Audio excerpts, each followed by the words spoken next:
Muy bien, pues en esta mañana, acabando el mensaje, me voy a tener que salir rapidísimo. Ya no vamos a poder saludar a mucha gente porque nuestro avión se va a las 3 de la tarde. Así tenemos que estar mi hijo y yo a la 1 de la tarde en el aeropuerto. Así que bye de una vez a todos. Nos vemos muy pronto. Estamos seguros que van a continuar, ¿verdad?, fortaleciendo esta iglesia, donde nos hemos esmerado hace 40 años en predicar la sana doctrina de la palabra de Dios. Los que traigan su Biblia, les pido que la abran en el Evangelio de Mateo capítulo 16. Mateo 16. Los que no traigan su Biblia, siéntense con un cristiano. Mateo 16, versículos 13 al 17.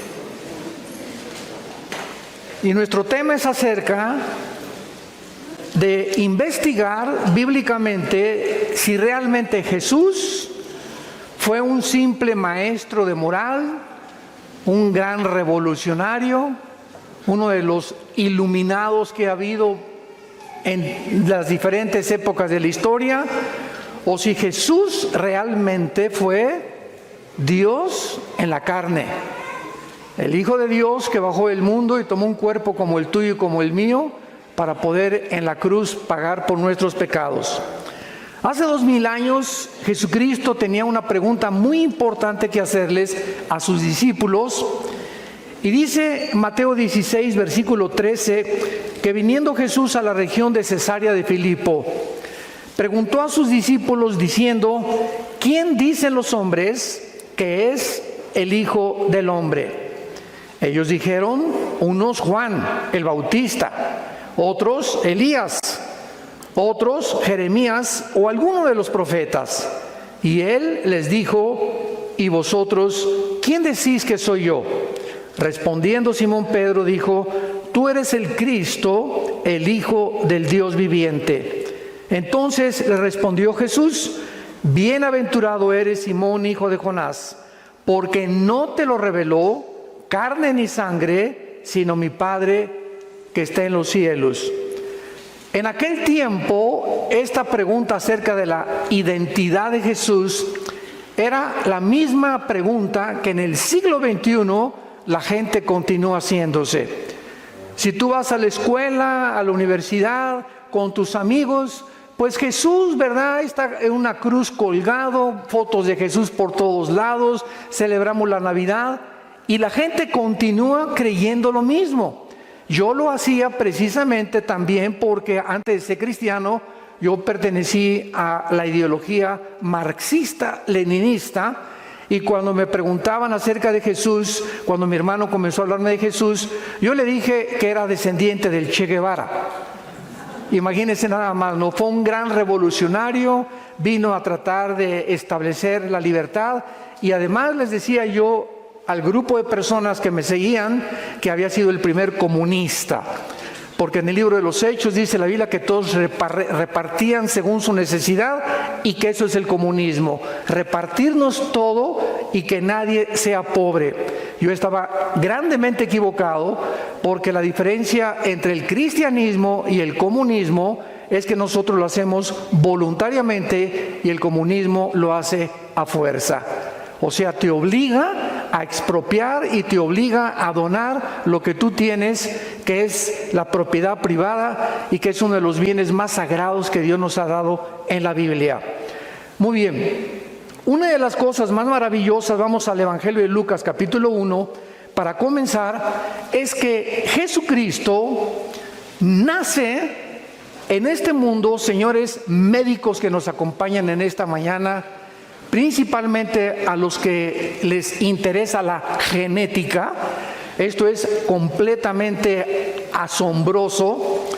Nunca me canso de tener conferencias con médicos, psiquiatras, psicólogos para mostrarles las impresionantes evidencias médicas, científicas, genéticas, biológicas, antropológicas y de cualquier disciplina mental que tú me quieras decir o académica de la Biblia. En 1860, Gregorio Mendel descubre las leyes de la herencia. 1860. Cuando comienza la ciencia a penetrar en el mundo de la genética y a descubrir que hay algo que se transmite de una generación a otra generación.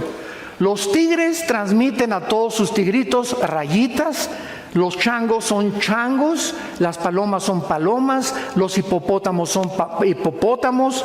Si siembras una semilla de uva, no crece naranja ni crece chabacano, crece uva, porque todas las semillas y todo lo que existe tiene lo que se descubrió un siglo después de Gregorio Mendel, hasta 1954. Los doctores norteamericanos Watson y Crick se les concede el Premio Nobel de Medicina porque descubren hasta 1954 lo que la Biblia decía desde la primera página del Génesis. Descubren el código genético hereditario que se llama el ADN. O sea, la hélice famosa que se encuentra dentro de las cromosomas y los genes, y donde se encuentra toda la información de quién eres tú y de quién soy yo.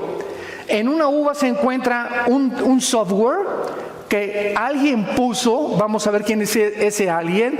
En las naranjas se encuentra un software, un código, para que cuando tú siembres la naranja, crezca amarilla con las características nutriológicas y vitamínicas que tiene la naranja, que son exactamente las que el cuerpo necesita. Vean la interrelación tan impresionante. Las uvas, las características tienen que ser así, chiquita, la uva moradita o un poco anaranjadita, la pera tiene que ser diferente, y todo esto viene dentro de cada semilla. Entonces nunca una semilla de uva va a producir naranjas, porque la información genética que Dios puso dentro de esa semilla tiene que ser conforme a su género y a su especie. Génesis 1, 11 y 12. Cuando Dios comenzó a crear todo, estableció Dios hace más de 5.500 años las leyes inexorables de la herencia que hasta 1954 se descubrieron. Ahora, lo más importante de todo esto es que antes de 1954, mucha gente se preguntaba por qué José no tuvo relaciones con la Virgen María. ¿Por qué Cristo no podía nacer como tú y como yo nacemos? Esto es increíble, porque vemos aquí en el Evangelio de Lucas, el que vamos a continuación a leer, la forma como Cristo es introducido al mundo diferente a como tú y yo nacimos. Es el único personaje y la única criatura en toda la historia humana que entró al mundo diferente como tú y como yo. Y la única explicación la tiene la genética, que hasta 1954 se descubre. Versículo 26, Lucas 1. Al sexto mes el ángel Gabriel fue enviado por Dios a una ciudad de Galilea llamada Nazaret, a una virgen desposada o comprometida, no estaban casados, ¿verdad?, con un varón que se llamaba José, de la casa de David, y el nombre de la virgen era María. Entrando el ángel en donde ella estaba, dijo: salve, muy favorecida, el Señor es contigo, bendita tú entre las mujeres. Mas cuando ella le vio, se turbó por sus palabras y pensaba: ¿qué salutación sería esta? Entonces el ángel le dijo: María, no temas, porque has hallado gracia delante de Dios. Y ahora concebirás en tu vientre y darás a luz un hijo, y llamarás su nombre Jesús. Este será grande y será llamado Hijo del Altísimo, y el Señor Dios le dará el trono de David su padre. Reinará sobre la casa de Jacob para siempre, y su reino no tendrá fin. Cuando el ángel le da este mensaje a María, imagínense a María: ¿estoy oyendo algo correcto? Porque José y yo ni a Cancún nos hemos ido. Ni siquiera hemos tenido una luna de miel, no estamos casados. Y bajo la ley hebrea era una barbaridad que una mujer hebrea se embarazara. sin estar casada. Entonces María, no, lógica y normalmente, le contesta, versículo 34, ¿cómo será esto? Pues no conozco varón. Respondiendo el ángel, le dijo, el Espíritu Santo vendrá o te cubrirá, y el poder del Altísimo te cubrirá con su sombra, por lo cual también el santo ser que nacerá será llamado Hijo de Dios. Vamos a contestar por qué José no podía tener relaciones con María y por qué Jesús no podía nacer como tú y como yo. Muy bien. Vivimos una época en la que se está tratando de cambiar la identidad de los seres humanos. Hace algunas semanas mi esposa y yo recibimos el testimonio de una persona que vive en Estados Unidos y que nos contó en su carta lo siguiente: Pastor Alducin, tengo un hijo de 5 años en la escuela en Estados Unidos y pues claro que sus papás somos mi esposa y yo, pero conoció a un niño que tiene 2 papás, hombres. Entonces mi hijo le preguntó al niño que tiene 2 papás por qué no tenía mamá como todos los demás, o cómo había llegado al mundo si nada más eran 2 papás. Entonces el niño a quien se le hizo la pregunta fue con sus papás y los papás demandaron a la escuela, porque ¿cómo era posible que los niños que tengan papá y mamá no reconozcan que también un niño con 2 papás puede tener una familia? Demandaron a la escuela y querían que sacaran al niño de la escuela, al que tenía papá y mamá. Vemos nosotros que ese es el mundo que estamos viviendo. Mi esposa y yo nos quedamos absortos. Dijimos, esto está sucediendo en el siglo XXI. Ahora, cuando la sociedad o los gobiernos tratan de intervenir en decirle a un niño, no eres niño, y a una niña, no eres niña, y si te sientes niño, vístete como niña, y si te sientes niña, vístete como niño, están violando las leyes de la biología. Ya dejemos la Biblia a un lado. Y se los voy a explicar por qué Cristo nació en la forma que nació. La composición cromosómica de la mujer y del hombre son completamente diferentes. La mujer tiene 2 cromosomas X. Apúntalo. El hombre, el macho camacho, XY. La mujer no tiene el cromosoma Y. Entonces, cuando tú y yo, que somos varones, nacimos, es porque mi papá, cuando tuvo relaciones con mi mamá, el cromosoma Y fertilizó el óvulo de mi mamá, y el cromosoma Y es el que determina el género. No los psiquiatras, no los psicólogos, no los perversos que existen en todos los gobiernos. Biológicamente tú eres macho camacho porque tienes el cromosoma Y. Y si tú eres varón y sientes que no eres varón, biológicamente estás negando tu naturaleza porque traes un tornillo flojo aquí arriba. Hay algo en tu mente que se llama el robo de nuestra identidad que Dios nos dio. ¿Y sabes de dónde viene? De Lucifer, de los demonios, del mundo espiritual que está tratando de robarnos la imagen y semejanza a la cual fuimos formados por el Dios Todopoderoso. Y cuando Satanás comienza a robar la identidad de los seres humanos, miren ustedes esto, el 65% de las personas que han aceptado el transgénero se han suicidado.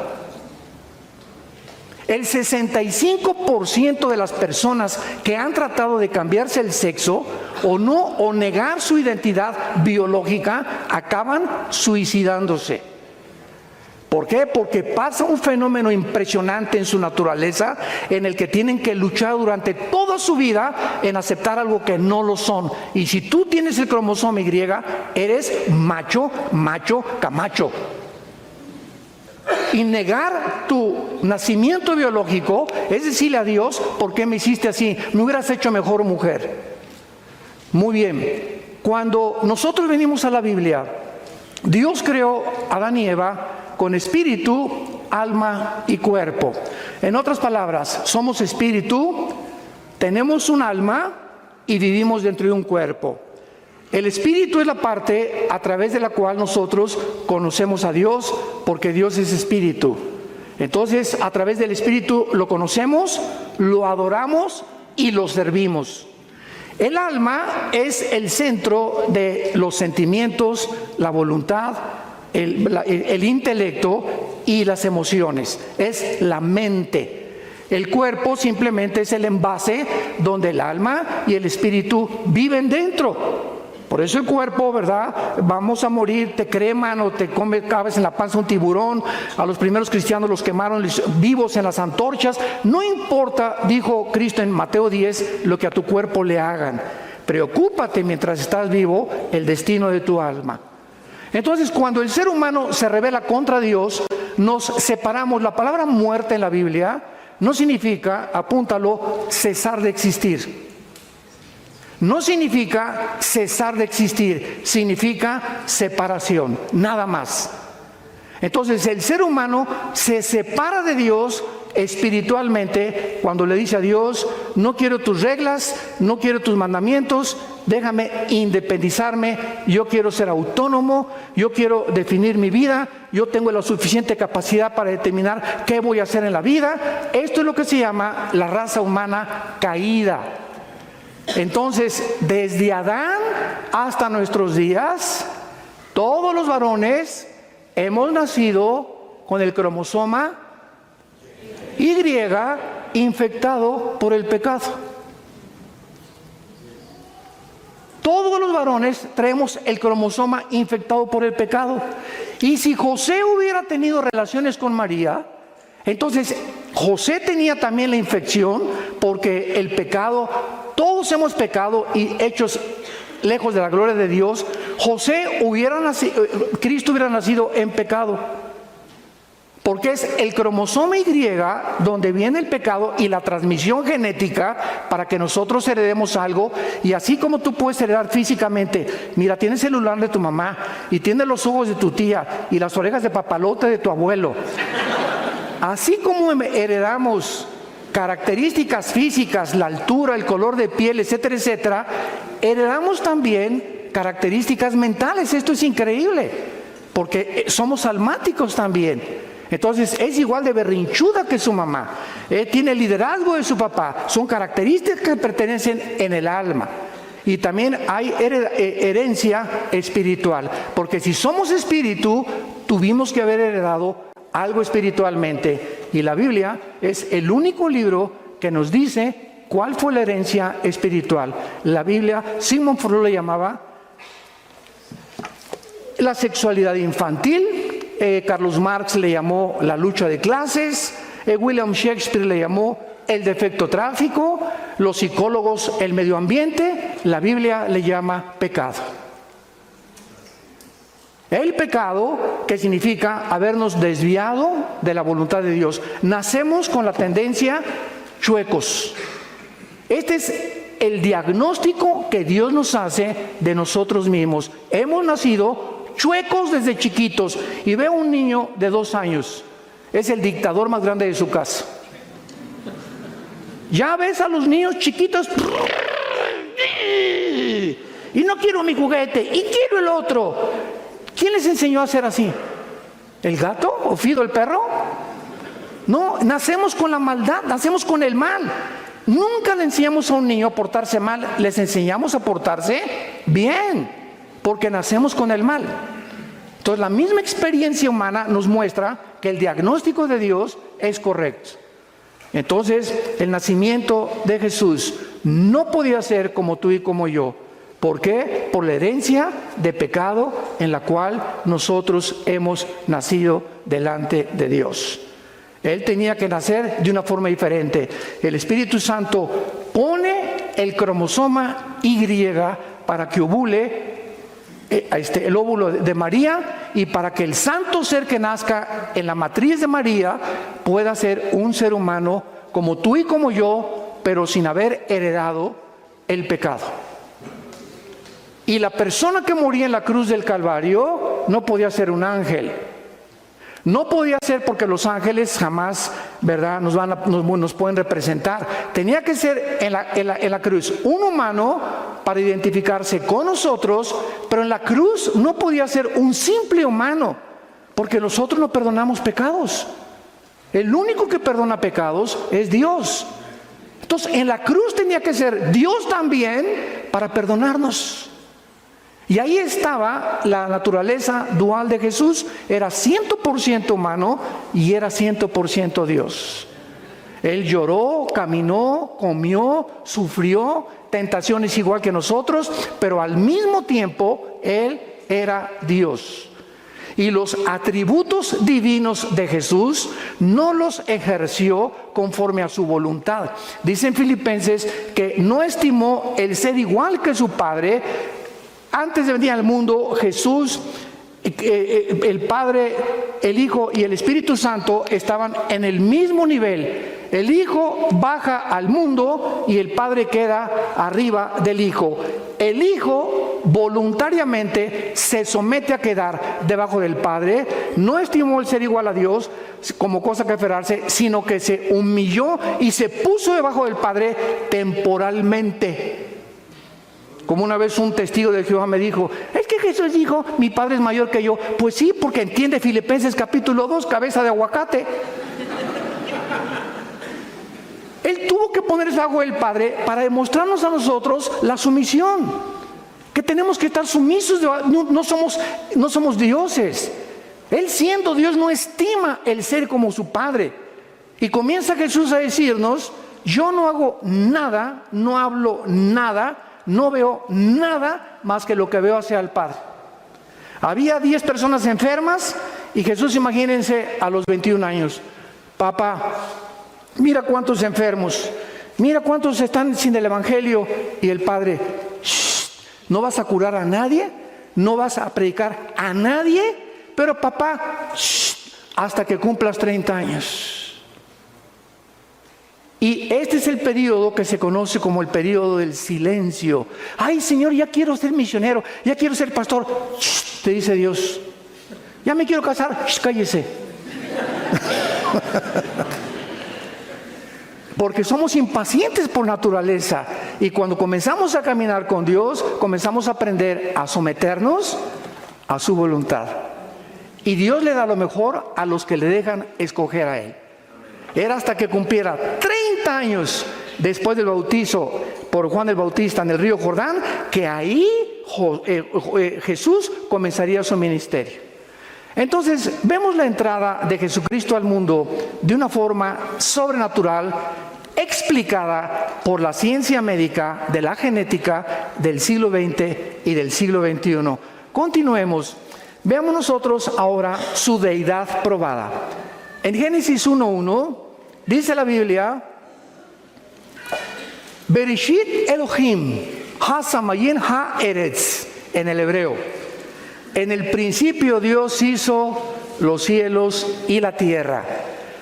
Cuando nosotros vemos esta frase, en el principio Dios hizo los cielos y la tierra, encontramos lo que se descubre hasta el siglo XX, que el universo no es eterno, que el universo tuvo un principio. La Biblia ya lo decía desde el principio. ¿Por qué? Porque cuando Dios dice, en el principio Dios creó los cielos y la tierra, están involucrados, señores físicos que nos acompañan, los 3 elementos que forman el universo: la materia, el tiempo y el espacio. En ese momento, cuando Dios dice, en el principio Dios creó los cielos y la tierra, fue el principio del tiempo. Antes el tiempo no existía. En la eternidad no hay tiempo. Dios no es el Dios del pasado ni el futuro. Dios es el Dios del presente. Yo soy el que soy. Él no es del pasado ni del futuro. Y esto nos funde los cables dentro de nuestro cerebro. Porque cuando nosotros sabemos que en la eternidad no hay tiempo, en la eternidad Dios escogió que hubiera un principio y va a tener un fin el tiempo. Y después de Génesis 22 vamos a pasar a la eternidad, donde ya el tiempo no va a ser igual que como lo tenemos nosotros. Y el espacio, ¿verdad? Pues es todo lo que nos rodea, y nos damos cuenta que vivimos en un universo de 4 dimensiones. Alto, bajo, ancho, y Alberto Einstein en 1943 descubre la 4ª dimensión, el tiempo, con su fórmula E igual a mc al cuadrado. La energía es igual a la masa por la velocidad de la luz al cuadrado. Y Einstein descubre lo que la Biblia decía con siglos de anticipación, que el tiempo no puede ser igual porque el tiempo no existe. ¿Cómo que el tiempo no existe? Entonces, ¿dónde estamos ahorita nosotros, verdad? Ok, agarra un cohete y salte de la atmósfera y vete a Marte. Y cuando te vayas a Marte y tú tienes 40 años de edad y tu esposa tiene 40 años de edad, cuando regreses de Marte tu esposa va a tener 60 y tú vas a tener 45. Ya es que quieren ir a Marte todos, ¿verdad? Ya lo estoy viendo. Nada más digo puros amenes de los varones, ¿verdad? ¿Por qué? Porque el tiempo no existe en el espacio como sucede aquí. Si te vas a Júpiter, mientras más lejos del Sol, con menos velocidad transcurre el tiempo. Aquí transcurre porque el planeta va a una velocidad sobre su eje de 24 horas y alrededor del Sol en 365 días. Júpiter lo hace más despacio, Marte así. Mientras más lejos del Sol, el tiempo cambia completamente, por lo cual es relativo. El tiempo es relativo. Todo lo que la Biblia enseñaba desde hace muchos siglos. Muy bien, vamos a Juan capítulo 1 y vemos nosotros que la Biblia enseña que el creador del universo fue el Hijo de Dios, Jesús, un hombre, un revolucionario, un maestro de moral como Mahatma Gandhi, Confucio, el Che Guevara, etcétera, etcétera, o el líder que tú me quieras mencionar, jamás se podrá atribuir el decir que Él creó el universo. En el principio era el verbo, ¿en el principio de qué? De Génesis 1:1. O sea, Jesús ya existía en el principio. ¿Por qué se le llama el verbo a Jesús aquí? ¿Y cómo sabemos que es Jesús? Ahorita lo vamos a ver, que Él es el verbo. Muy fácil, Dios sabía que con el tiempo iba a haber leyes en la gramática.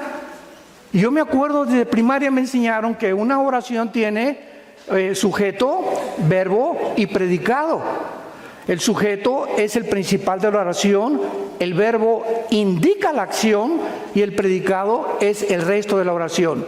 En el principio Jesús fue el que puso, Él era el verbo, el que puso la acción de Dios. ¿Me va siguiendo? Más te vale. Y el verbo, y Jesús era con Dios y el verbo era Dios.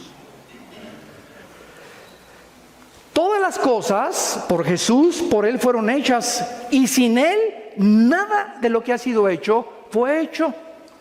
Versículo 9, aquella luz verdadera que alumbra a todo hombre, venía a este mundo. En el mundo estaba y el mundo por Él fue hecho. La Biblia dice en los evangelios que Jesús fue el que hizo el universo.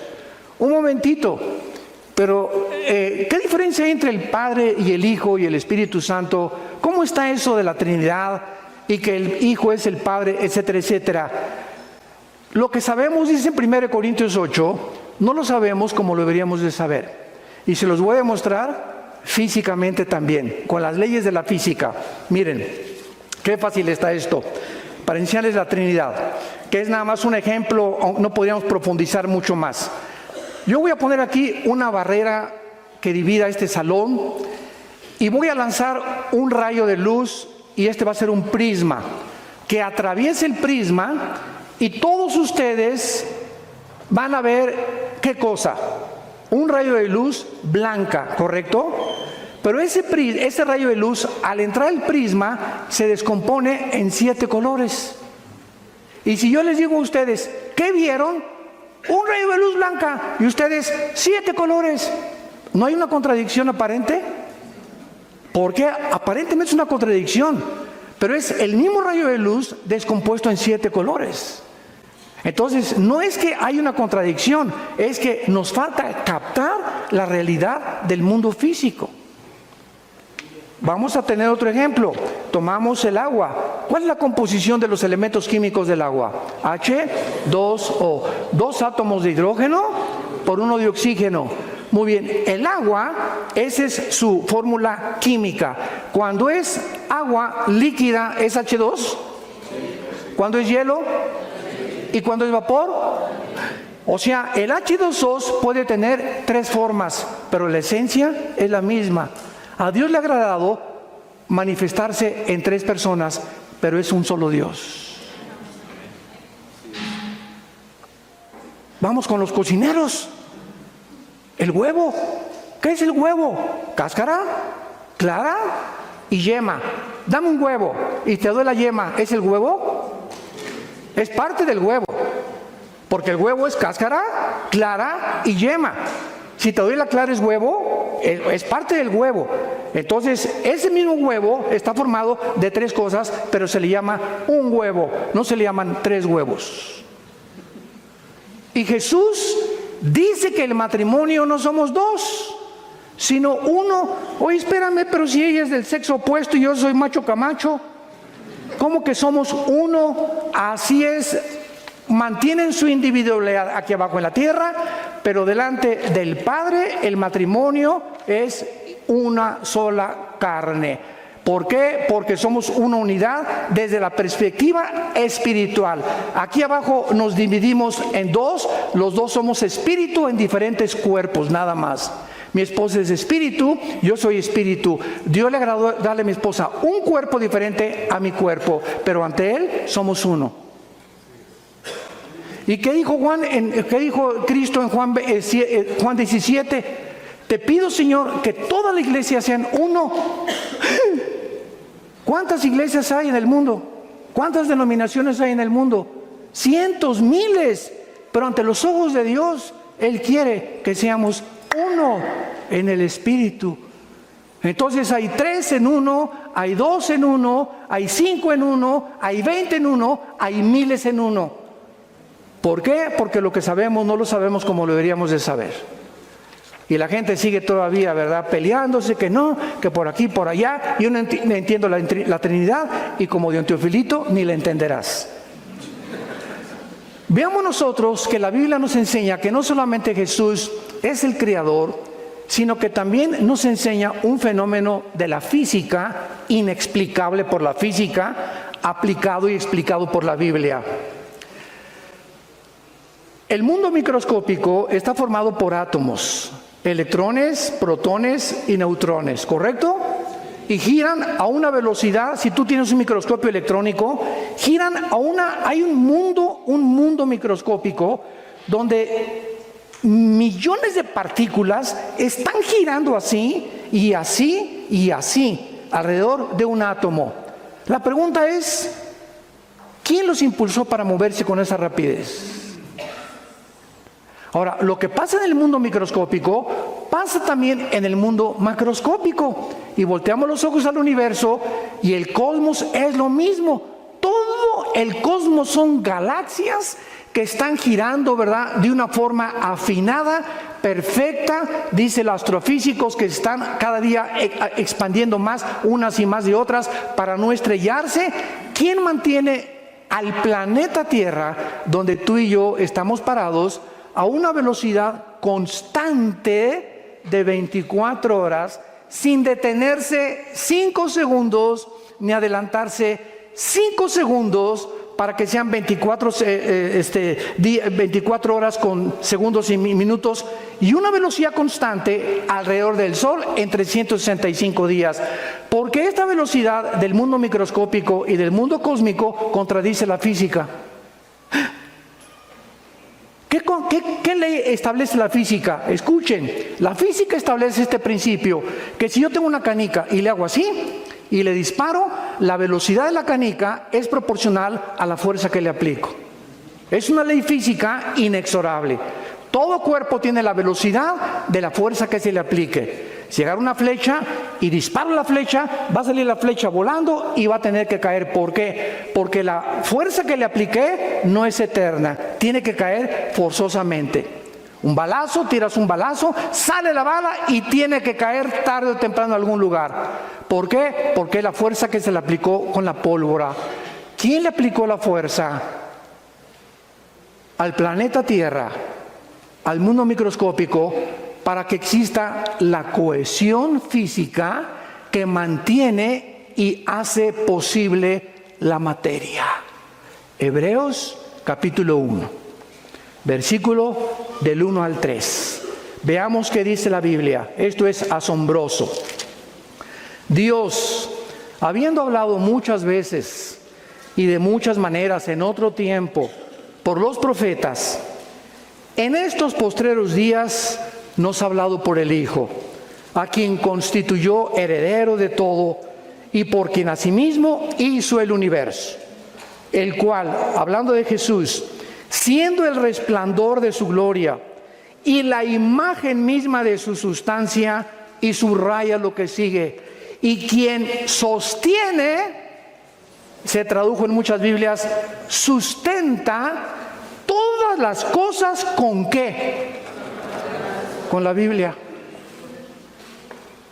Con la palabra de Dios, Jesús mantiene la materia, la cohesión del mundo microscópico, la cohesión del mundo macroscópico. Es el poder de Jesús.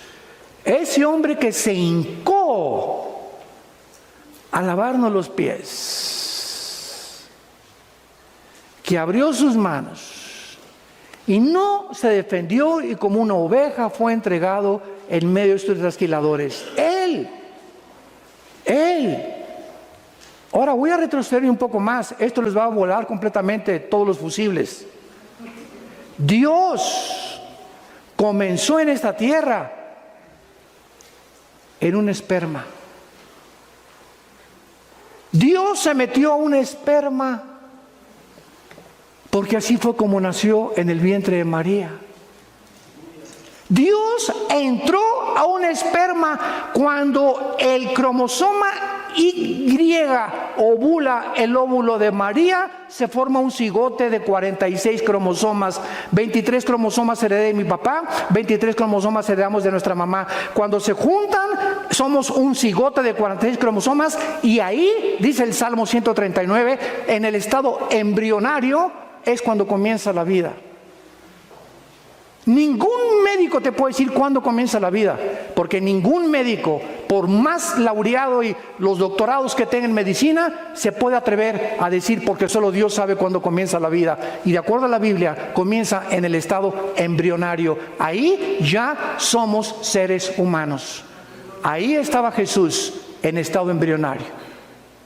Así vino al mundo, de la forma microscópica. El creador del universo se reduce a casi la nada y comienza del esperma a ser un cigote, un feto, nace un niño, crece y muere por nosotros.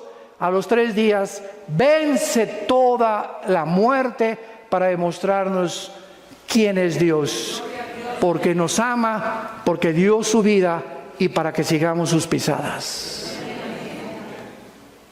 La grandeza está en servir, en vivir para los demás y en humillarnos delante de Dios. Ahí está el secreto de la felicidad. Él es Jesús, el que sustenta todas las cosas. El Che Guevara no sostenía ni la canasta de huevos de su mamá. En tercer lugar, Jesús dijo que el que le conozca a Él, le conoce a Dios. ¿Quién ha dicho eso en la historia? Vayamos a Juan capítulo 14. Me acuerdo que en 1993, tu padrino, el Dalai Lama,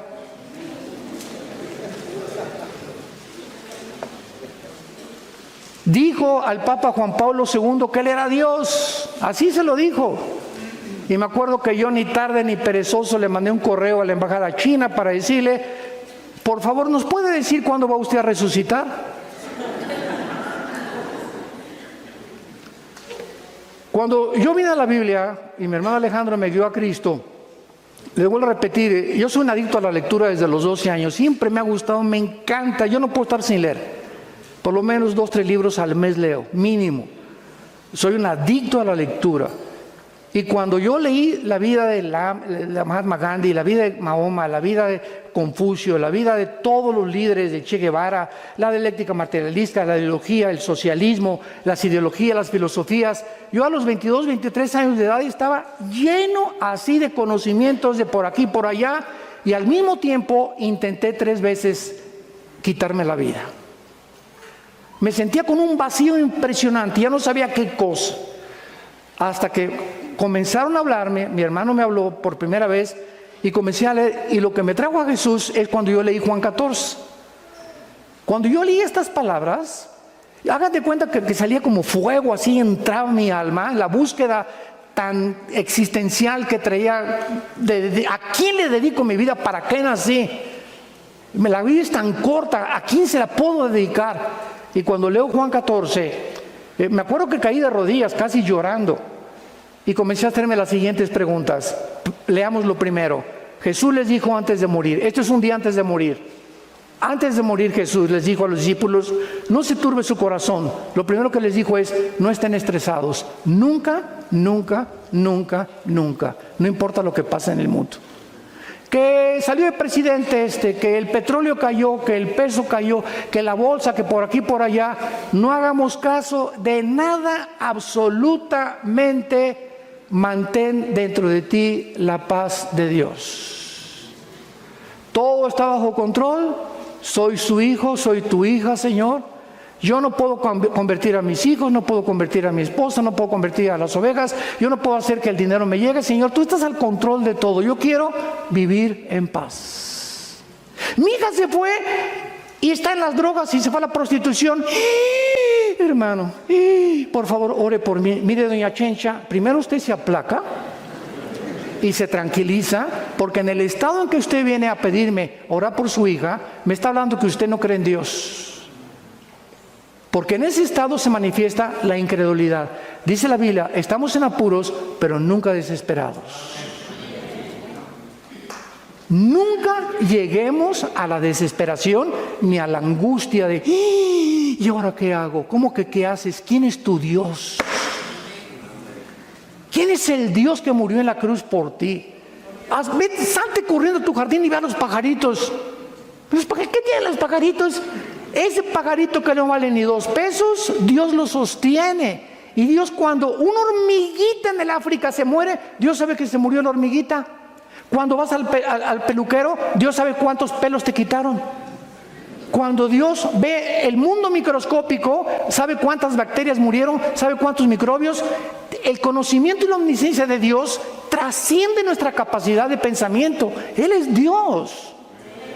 Y tenemos una limitación impresionante para poder pensar. Entonces tenemos que pensar de Él como algo grande que nunca nos va a dejar y nunca nos va a abandonar. No se turbe su corazón. Si ustedes creen en Dios, crean también en mí. Jesús dice, el que cree en Dios, cree en mí, porque yo soy Dios. En la casa de mi Padre muchas moradas hay, y si no fuera así, yo os lo hubiera dicho. Voy a preparar lugar para ustedes. Dios nos está esperando en el cielo. Ya viene por nosotros pronto. Todo esto ya, Querétaro se va a acabar ya. Todo se va a acabar ya en este mundo, ya aflicción, enfermedades, todo. Vamos de paso, somos peregrinos, estamos rumbo a otra vida, estamos de visita, no somos ciudadanos de este planeta. Aunque estamos físicamente en el mundo, no pertenecemos a este mundo. Somos de Él nos compró. Y su plan es desde antes de la fundación del mundo, ya Él tenía el plan para nosotros. Y siempre para los cristianos, el futuro es lo mejor. Lo que viene es lo mejor para tu vida y para mi vida. Y mantén esta confirmación y esta seguridad. Sí, si quieres aplaudir, no estás seco como un higo, apláudelo, ¿verdad? Ahora vean. Y dice el versículo 3, y si me fuere y os prepararé el lugar, vendré otra vez. Es una promesa de Dios, Dios te está diciendo que Él viene por nosotros otra vez. Y dice, y os tomaré a mí mismo. Aquí está el arrebatamiento de la iglesia, porque es la palabra paralambano en el griego, que significa ser sacados, o es similar a la palabra paso en el griego de 1 Tesalonicenses 4. Los tomaré para que donde yo estoy, ustedes también. Y saben a dónde voy y saben el camino. Le dijo Tomás, el escéptico de todos los apóstoles, discípulos: Señor, no sabemos a dónde vas. Después de tanto tiempo, imagínense, ¿no? ¿Cómo podemos saber el camino? Cuando yo leí esto, fue cuando yo caí de rodillas. Y Jesús dijo, yo soy el camino. No dijo, yo soy un camino de muchos que hay. Yo soy el camino. En otras palabras, si el camino que tú tienes en tu vida no es Jesús, estás en un camino que conduce a la muerte. Porque hay caminos que parecen derechos y tú parece que estás bien, pero si no es Jesús el que va delante de ti, vas en un camino equivocado. Y escúchame, tarde o temprano te vas a arrepentir. Porque Él es el camino. Y no hay más que dos caminos, más que uno. No hay dos ni tres. Él es radical como Él lo está diciendo. Yo soy el único camino. Y si no me estás siguiendo, estás en un camino equivocado. Vas a los arrecifes, tu barco va a naufragar. Porque no traes vela.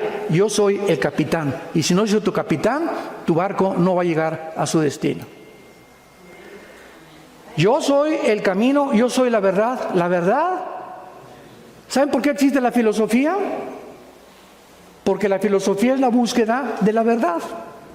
Sócrates, Demóstenes, todos los discípulos, los epicúreos, los estoicos de Zenón en los tiempos de Pablo, en Atenas buscaban la verdad y la siguen buscando. Yo cuando estuve en la Facultad de Filosofía en la UNAM, les hice esta pregunta a los estudiantes de filosofía. ¿Hay alguien de ustedes? ¿Son estudiantes de filosofía, verdad? Sí, pues claro, pues aquí estamos. Dice Facultad de Filosofía, ¿o no dice eso? Bueno, ok. ¿Cuál de ustedes sabe o cómo pueden definirme qué es la verdad? No hubo un solo estudiante que se atreviera a decirme qué es la verdad. Pues la verdad, uno salió, mire, le voy a decir, me dijo este estudiante, era de los más adelantados. Mire, vivimos un mundo, doctor Alducin, donde la verdad la tiene cada quien. Así me contestó. Por ejemplo, me dice, lo que usted ahorita para usted es verdad, para mí no lo es. Y para el que está conmigo no lo es. Entonces le contesté yo, lo que tú me estás diciendo se llama relativismo en la filosofía. Entonces, tú estás confesando que no existe una verdad absoluta. Y me dijo, exactamente. Y le levanté la Biblia. Y le dije, Jesús es la verdad absoluta. Y se quedó así. Y me dice, demuéstremelo. Y le digo, para que sea verdad, la palabra en el griego y en el hebreo para verdad, ¿sabe lo que significa? Lo que no tiene cambio. Lo que no está sujeto a cambiar. Y todo en el mundo que vivimos desde hace 6,000 años en este planeta, todo está cambiando las verdades de la ciencia. Un ejemplo, hace 3 años, Plutón estaba en los libros de astronomía. Y hace 1 año compré un libro de astronomía en una biblioteca ahí en Dallas, Texas, y pues los astrónomos dicen que no, que Plutón no reúne las características para ser planeta. Y lo borraron de un pincelazo a Plutón de la astronomía. Imagínense nada más, ahora resulta que me enseñaron mal. Y así pasa con la ciencia. ¿Por qué? Porque no somos dioses. No hay nada que pueda permanecer estable ni equilibrado si no es Dios. Entonces, cuando Jesús dice, yo soy la verdad, está diciendo, yo soy la única entidad espiritual en el universo que no estoy sujeto a ningún cambio. Yo soy el mismo ayer, hoy y por los siglos. Escúchame, y cuando Jesús dice, yo soy el alfa y yo soy el omega, que es la primera y la última letra del alfabeto griego, yo soy el principio y yo soy el final, ¿sabes lo que nos está diciendo? Ok, voy a razonar. Si tú eres el principio y tú eres el final, ¿dónde estoy yo? Ahorita estamos aquí en medio, no hemos llegado al final, ¿verdad? Entonces, si Él es el principio y Él es el final, mi final es Él. Y voy hacia Él. Y mi final y mi camino está asegurado, porque lo sigo a Él. Y finalmente, Jesucristo dice en Hebreos 4:15 que era sin pecado. Ahí está, ¿por qué? Porque no nació como tú y como yo. El pecado se hereda genéticamente, así como se hereda las transmisiones físicas, mentales, también heredamos una enfermedad, ¿verdad? Una infección que la Biblia le llama pecado. Dice 1 Pedro 2, 21 y 22, que Cristo fue también sin pecado finalmente. Y los títulos que el Antiguo Testamento le da a Jesús, Isaías 9, versículo 6, fue el tema de nuestro desayuno ayer. Levante la mano, ¿quién fue al desayuno ayer? ¿Y los demás dónde estaban? Bueno, ayer hablamos de esto, ¿verdad? Un hijo nos es dado, un niño nos es nacido, y llamará su nombre Consejero admirable, Príncipe de paz, Dios fuerte. Se le da a Jesús, al niño que iba a nacer, el título de Dios. A nadie jamás se le ha permitido tener el título de Dios más que a Jesús. Y esta es la razón por la cual nuestra vida está segura en sus manos. Porque si tú tienes a Jesús en esta mañana, lo tienes para toda la eternidad. Estamos sellados con el Espíritu Santo. La salvación no se puede perder. Cuando recibimos a Cristo, nacemos de nuevo. Somos bautizados con el Espíritu Santo en el cuerpo de Cristo en el momento del nacimiento. Somos sellados por el Espíritu Santo, Efesios 1, 13 y 14. Y somos la morada del Espíritu Santo hasta el día de la resurrección. Nada ni nadie nos podrá separar nunca de su amor. ¿No quisieras tú en esta mañana venir a la cruz e hincarte en tu corazón y decirle a este hombre, el creador y el sustentador del universo, que sí es hombre como tú y como yo, para que podamos entender en dónde se encuentra el secreto de la felicidad, la vida eterna y lo que Él nos vino a ofrecer? Si tú en esta mañana, en la humildad de tu corazón, le pides que entre a tu vida, si tú se lo pides, Jesús dice, el que viene a mí, yo no le echo fuera. He aquí estoy a la puerta. Ahorita estás oyendo esto. Alguien te está tocando a la puerta de tu corazón. Él no va a entrar. Él es un caballero. Tú tienes que abrirle tu corazón. Si alguien abre su puerta, entraré a él. Dice Apocalipsis 3:20. Y mi Padre y yo cenaremos contigo y haremos banquete contigo. Ven a Jesús. Él te está esperando desde hace mucho tiempo. Y quiero decirles algo. Estoy seguro que en esta mañana hay alguno de ustedes que Dios le está hablando por última vez. ¿Serás tú? ¿Serás tú la persona a quien Dios le está hablando por última vez? Porque Él no te va a perseguir. Él no te va a forzar. No endurezcas tu corazón. Hoy es el día de tu decisión. Hoy tienes que determinar ya en tu vida a quién quieres seguir. ¿Quién es tu amo? ¿En qué camino te encuentras? Oremos. Padre, te damos gracias por tu palabra.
Gracias, Jesús, porque tú eres la resurrección y la vida.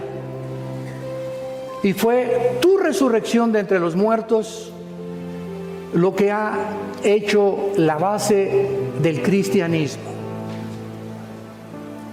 El cristianismo no está fundado en dogmas, liturgias, ceremonias, sacrificios.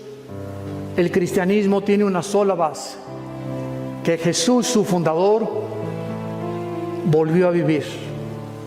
Nadie en la historia ha resucitado y nos ha dicho, con pruebas documentadas históricamente, que Él es la vida eterna, que Él es el Hijo de Dios, que nos vino a dar vida, no bajó del cielo a traernos otra más de las miles de religiones que existen.